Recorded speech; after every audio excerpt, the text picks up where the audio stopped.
भारतीय वजीर आजम की घटिया हरकत। नरेंद्र मोदी पाकिस्तान कार्ड खेलते हुए अपनी इंतखाबी मुहिम को पाकिस्तान के नाम के साथ जोड़कर बारहा भारतीय अवाम की हमदर्दियां लेने की नाकाम कोशिश कर चुका है। शैतान सिर्फ इंसान पाकिस्तान और मुसलमानों से अपनी नफरत के इजहार का कोई मौका हाथ से जाने नहीं देता तो दुनिया की सबसे बड़ी जमहूरियत के दावेदार भारतीय वजीर आजम की घटिया हरकत। नरेंद्र मोदी पाकिस्तान कार्ड खेलते हुए अपनी इंतखाबी मुहिम को पाकिस्तान के नाम के साथ जोड़कर बारहा भारतीय अवाम की हमदर्दियां लेने की नाकाम कोशिश कर चुका है। ब्रिगेडियर रिटायर्ड वकार खान साहब हमारे साथ मौजूद हैं, उनसे इस मामले के हवाले से बात करेंगे। ब्रिगेडियर साहब, इससे पहले भी हमने देखा कि नरेंद्र मोदी ने जितनी बार भी इंतखाबी मुहिम में तकरीरें की हैं, जो पहले उनके अदवार गुजरे हैं, तब भी यही हमने देखा कि पाकिस्तान मुखालिफ बयानात दिए जाते रहे और वो कामयाब भी हो गए। तो क्या इस बार भी हम यही उम्मीद रखें कि पाकिस्तान मुखालिफ बयानात की वजह से ही वो कामयाब होंगे? जी, इसमें जो आरएसएस की पॉलिटिक्स है वो उसका आपको जायजा लेना पड़ेगा। हमेशा जब इलेक्शन होते हैं स्पेशली, उसमें दो थीम चलती हैं। तो आरएसएस का आगे माउथ पीस जो है वज़ीर आज़म है वहाँ पे, उसमें एक तो एंटी मुस्लिम है जो अंदर जुल्म सितम का बाजार गर्म है, और दूसरा पाकिस्तान। अभी कोई लेना देना नहीं है। मोदी साहब बड़ा रिमाइंड करा रहे थे कि घुस के उन्होंने मारा है या टेररिज्म किया, यहाँ पे उसका क्रेडिट ले रहे। हालत ये है कि चाइना ने इनका 2500 स्क्वायर किलोमीटर कैप्चर किया 2020 में, और मोदी साहब ने कहा हमारी सीमा में कोई घुस के नहीं आया। फिर पाकिस्तान ने उससे पहले इनको सिर्फ रिटॉर्ट में जवाब दिया। जहाँ पे जरूरत होती है पाकिस्तान बड़ा मुंह तोड़ जवाब देता है। अभिनंदन को फिर उनके हवाले किया गया।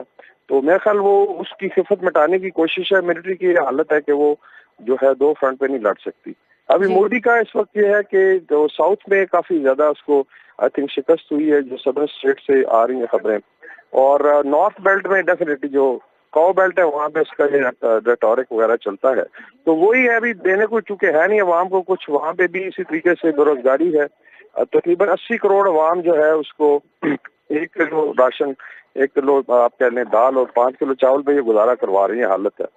बाकी ठीक है, मानिए नानी ने पैसा बनाया और उसकी शादी में बड़ा पैसा लगा, लेकिन आम आवाम जो है इस वक्त जॉब मांग रही है। आम आवाम अच्छा, इस सिलसिले में वकार खान साहब, जो अल जजीरा की भी एक रिपोर्ट सामने आई है कि जो भारतीय मुसलमान हैं वो काफी खौफ हिरास का शिकार हैं कि नरेंद्र मोदी के दौरे हुकूमत में उनको नौकरियां भी नहीं मिलती हैं और उन पर जुल्म तशद्दुद भी किया जाता है। एक मरतबा फिर से मुसलमान उसी कैफियत का शिकार हैं।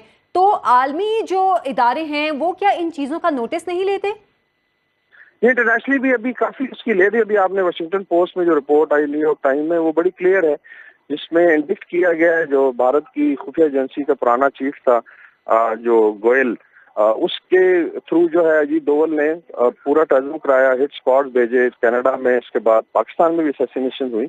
इस तरीके से जो है अमेरिका में कोशिश तो उनके लोग पकड़े गए। तो उस पर आई थिंक अभी अमेरिकन गवर्नमेंट भी इस पर फर्स्ट टाइम जब उनके शहरों को मारा जा रहा है, तो ये चीज जो पाकिस्तान रेजोनेट करता रहा, अभी लोगों को समझ आना शुरू हुई। तो काफी प्रेशर है मोदी पे इंटरनेशनली, आप देखें मीडिया में, और दूसरा जो है जो कदगन लगाई गई है मुसलमानों पे।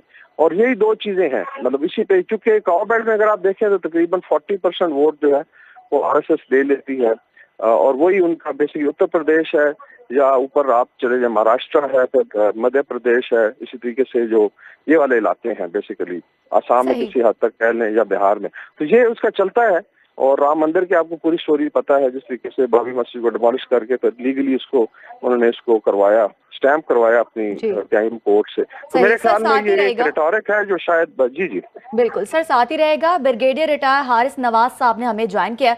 सर बहुत शुक्रिया आपके वक्त का। सर जैसे कि आपको पता है कि भारत हमेशा से इस किस्म के हथकंडे इस्तेमाल करता आ रहा है और मुसलमान मुखालिफ बयानिया जो है भारत ने काफी अरसे से अपना रखा है, तो वहाँ मुसलमान जो हैं गैर महफूज हैं। क्या कहेंगे इस पे आप, क्योंकि भारत जो है मुसलसल इस किस्म के हथकंडे अपना कर जो है अपनी इंतखाबी मुहिम चलाता है? देखें, भारत में हमेशा जब भी इलेक्शन होते हैं ये एंटी पाकिस्तान, एंटी मुसलमान, anti Kashmir, anti minorities, anti Christian, anti Sikh ये वोट देते हैं। आई थिंक ये हमें इस बात को समझना चाहिए, और इसी वजह से अगर आप देखें तो ये एक इसकी हमेशा से रवश रही है। आपने देखा बालाकोट में जिस तरीके से उन्होंने एक फॉल्स फ्लैग ऑपरेशन के, सर्जिकल स्ट्राइक की, फिर मुंह की खानी पड़ी जब इनके 2 जहाज गिरे, अभिनंदन पकड़ा गया।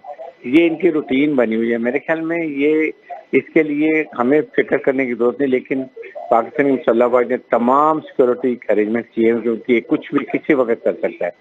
अदरवाइज ये इनकी कैंपेन है, ये डरा धमका के हिंदुओं को सबको पकड़ के वोट लेते हैं और उसके बाद ये कोशिश करते हैं कि ये एक्सट्रीमिस्ट एलिमेंट के साथ मिलकर डरा धमका के वोट ले। ये इनका तरीका कार्रवाई है। ठीक है, बहुत शुक्रिया। ब्रिगेडियर रिटायर्ड हारिस नवाज साहब हमारे साथ मौजूद हैं और ब्रिगेडियर रिटायर्ड वकार खान साहब, आप दोनों का बहुत शुक्रिया।